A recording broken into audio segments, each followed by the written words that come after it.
বিসমিল্লাহির রহমানির রহিম। আসসালামু আলাইকুম, welcome back to my channel মায়ের রান্নাঘর। আপুরা ভাইয়ারা কেমন আছেন? চলে আসলাম আজকে আবার নতুন একটা রান্নার রেসিপি নিয়ে। এদিকে একটা কড়াই বসিয়ে দিলাম, দিয়ে দিলাম পরিমাণ মতো সরিষার তেল, দিয়ে দিলাম পরিমাণ মতো পেঁয়াজ কুচি। পেঁয়াজ কুচিটাকে হালকা করে একটু ভেজে নিচ্ছি। আপুরা ভাইয়ারা কে কোথা থেকে আমার ভিডিওটা দেখছেন, আশা করি আল্লাহর রহমতে আপনারা ভালো আছেন। আলহামদুলিল্লাহ, আমরাও ভালো আছি। এখানে দিয়ে দিলাম হাফ চা চামচের মতো আদা রসুনের পেস্ট, দিয়ে দিলাম সামান্য পানি, হাফ চা চামচ হলুদের গুঁড়া দিলাম, দিয়ে দিলাম স্বাদ মতো লবণ,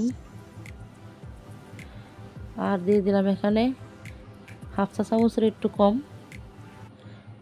মরিচের গুঁড়া, দিয়ে দিলাম 4-5টা কাঁচামরিচ চিরা। এখানে দিয়ে দিলাম চিংড়ি মাছ,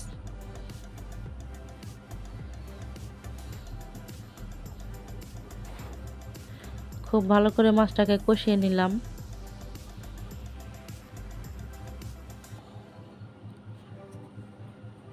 এখানে দিয়ে দিলাম আলু,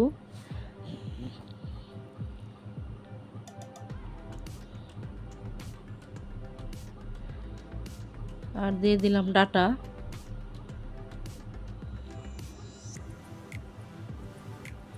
এভাবে ডাটা, আলু, চিংড়ি মাছের রান্না কিন্তু খুব মজা হয় খেতে।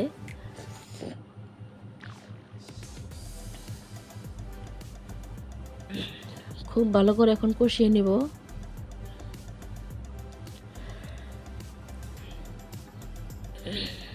আপুরা ভাইয়েরা কে কোথা থেকে দেখছেন, আশা করি আল্লাহর রহমতে আপনারা ভালো আছেন। আলহামদুলিল্লাহ, আমরাও কিন্তু ভালো আছি।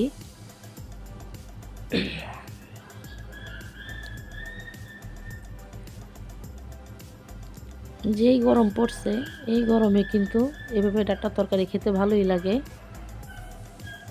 আর চিংড়ি মাছের কথা কি বলবো, ইলিশ মাছের দামে চিংড়ি মাছের দাম হয়ে গেছে এখন, অনেক দাম চিংড়ি মাছের।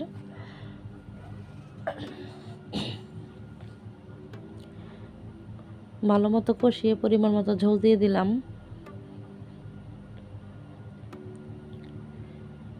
আপুরা যারা এখনও লাইকটা দেন নাই, ভালোবেসে লাইকটা দিয়ে দিবেন। আপনারা কে কোথা থেকে দেখছেন আমি তো জানি না। যারা আমাকে ভালোবেসে আমার পাশে আছেন, সবাইকে অসংখ্য অসংখ্য ধন্যবাদ। অনেক দোয়া তাদের পরিবারের জন্য। সবাই সুস্থ থাকুক, ভালো থাকুক। যারা নতুন আসছেন, ভালোবেসে চাইলে আমার পাশে থেকে যেতে পারেন সাবস্ক্রাইব করে। তরকারিটা কিন্তু প্রায় হয়ে গেছে, লবণটা আমি চেক করে নিয়েছি। কিছুটা ফ্রোজেন করা ধনিয়া পাতা দিয়ে দিলাম। এবার কিন্তু অনেক সাশ্রয় হয়েছে আমার এভাবে ধনিয়া পাতা ফ্রোজেন করে রাখার পরে। যাই হোক, তরকারিটা হয়ে গেছে। কেমন লাগলো আজকে তরকারিটা সবাই কমেন্ট করে জানাবেন। ভালো থাকবেন। আসসালামু আলাইকুম, আল্লাহ হাফেজ।